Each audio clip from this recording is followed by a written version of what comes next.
towering volcanoes, swirling dust storms, and pools of ice, Mars has captured earthly interest for centuries. But what'll it take to get there? Will we ever live on the planet, and can we make it into a colony or a new home for ourselves?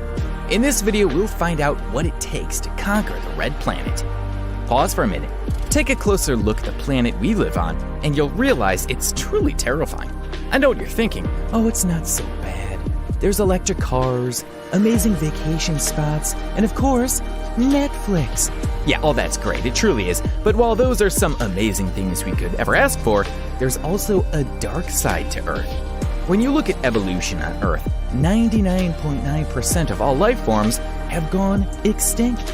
That's right, 99.9% of all life forms that have ever lived on Earth are extinct today. It's the natural order of life. When things change, you either adapt or die. At least that's how Mother Nature sees it. Think about it, we face a ton of hazards here on Earth. First, there are some we brought on ourselves, like global warming and pollution. No excuses there. But that's not all. Mother Nature has hurled several extinction cycles at Earth quite a few times. Take the dinosaurs, for example. They didn't have a space program. That's why they're not here today. The point is we're constantly walking on eggshells here on Earth. We've survived long, but that doesn't mean Mother Nature can't expel us if she desires so. In the immortal words of Carl Sagan, we live in the middle of a shooting gallery with thousands of asteroids in our path that we haven't even discovered yet.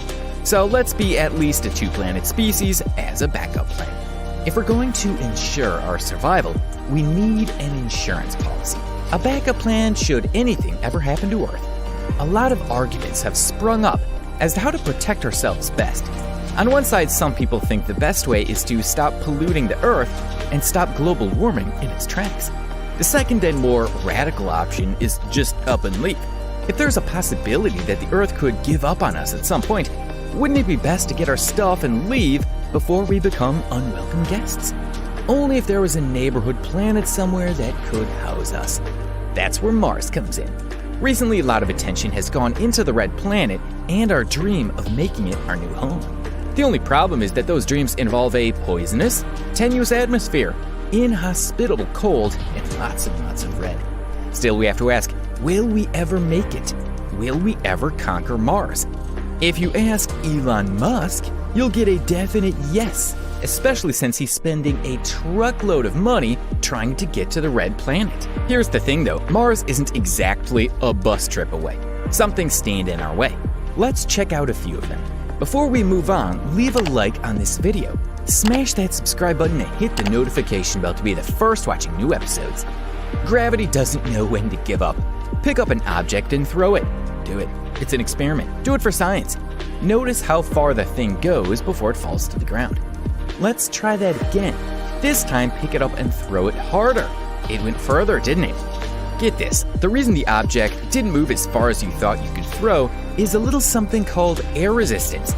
Seeping through the atmosphere like a bull in a china shop, the object quickly loses speed as the air drags it back. Then it hits the ground, but that part is caused by another culprit, gravity. Let's say you took away all the air.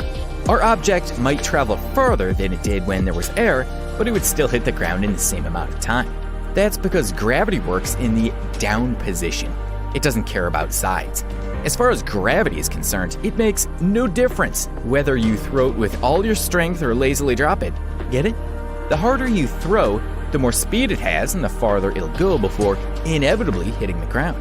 So it will still hit the ground, that's a definite yes. Or is it? Imagine throwing something so hard that it reached the other side of a house a few seconds before it hits the ground. How about a street? Throw it harder and it could travel across town, across the country, even faster across an ocean. Now imagine throwing it so fast that by the time gravity gets around to doing its thing, the Earth has already turned from it. Gravity keeps on tugging at the object, but it keeps missing the ground. Ta-da! You're now in orbit, and here the power of gravity is less pronounced. The only problem is that you have to go crazy fast to get here. How fast? Around 18,000 miles per hour fast, give or take. There is, after all, an atmosphere to deal with. Of course, you could go slower if fast and furious space visits aren't your thing. Just make sure you pack a heat shield, because you're coming back down hard. You can even go faster than orbital speed and escape the annoying clutches of Earth's gravity altogether. As a matter of fact, that's what it takes to get to Mars. And that brings us to the fundamental challenge with conquering Mars. The truth is that we don't have the type of technology that can make us go that fast, at least not yet. So far, all our space travel method involves blowing up stuff in a tube and making sure to leave a hole in one side. Newton's laws do most of the heavy lifting. Right now, we can easily send robots to Mars because their feelings don't get hurt if you forget to pack oxygen and food. But humans are different. Not only are we heavy, but we also need to carry these little bubbles of the Earth's ecosystem wherever we go. I mean, who would travel to Mars without toothpaste or food? Oh yeah, we're not going to send people to Mars without bringing them back home, so better pack spare rockets and extra fuel for the round trip. See where I'm going with this? Presently, we're far away from where we need to be if we want to venture into Mars. Right now, we can barely reach low Earth orbit. Mars? Yeah, we're gonna need a lot more new technology for that one. It sounds worse when you realize that all of this is just when we're talking about one trip, where astronauts get to stay, and while kick things around a little bit. Creating a colony, that's a different ballgame entirely. Look around the city you're in, and notice all it takes to get you through the day. Cities are massively complicated. Sure, we built them from the ground up before, but colonies on Earth are different from what it would be like on Mars. For what it's worth, on Earth we have breathable air, water, dirt, and closeness to other Earth-based cities. The U.S. Science Foundation's Amundsen Scott South Pole Station is the closest you can get to a Mars colony on Earth. It has most of these, and even it's a nightmare to keep alive. We could get zapped. Did I mention the cosmic rays yet? No? Well, now's a good time. Cosmic rays are high-energy protons zipping through the universe, generated in, well, we're not exactly sure, but they're there. The universe is crawling with them, and they cut through DNA like a hot knife through butter. To be clear, the butter is you in this metaphor. We don't get blasted on Earth because the atmosphere does a great job of catching most of these deadly rays. Even at that, some make it through, causing a slightly high risk of cancer. That's bad enough as it is, but a 2-year journey to Mars? That's exposure on a level you don't want to imagine. It's not all doom and gloom, though. If there's anything humans do best, it's thriving in the face of adversity, and it seems Mars is no different. Some innovations are coming out of our quest to take over the Red Planet that proves that despite the ton of challenges we may face, it's not impossible to conquer Mars. If we're honest, it's not like there's any physics-based reason preventing the conquest. It's really just a question of engineering and money. Lots and lots of money. Luckily, a few hands are on the case. Elon Musk's SpaceX plans to slowly get a colony on Mars by investing in larger, cheaper, reusable rockets that could transport people and supplies to the Red Planet. NASA is also building the largest, most hardcore rocket ever made, the Space Launch System.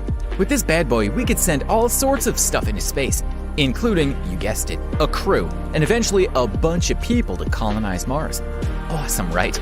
But wait, there's more. The Europeans and Russians are teaming up like never before to do something, anything on the Martian surface. What? You didn't think there was any way they would let NASA have all the fun, did you? There are other ideas like Mars One. I know, just leave everybody there. Then we don't have to pay for a return ticket. And Mars Direct, all of which are determined to make Mars our backup home. So yes, we'll do it. Humans will go to Mars. Babies will be born there, and civilization will flourish on the Red Planet. It's only a matter of when, and of course, how much we're willing to spend. We're certainly at a stage in human history where sending humans to Mars is possible, which is amazing because just a few years ago, we lacked the technology and the economic power to entertain such a wacky idea. Then again, if you told someone from the past that cars would drive themselves and a robot would be a citizen of a country, they'd probably look at you pretty funny. Still, here we are, and it's only a matter of time before we take it to the next level by conquering the Red Planet. Thanks for watching. Leave the comment down below and let us know would you like to take the step of moving to Mars. Don't forget to subscribe for new and upcoming episodes.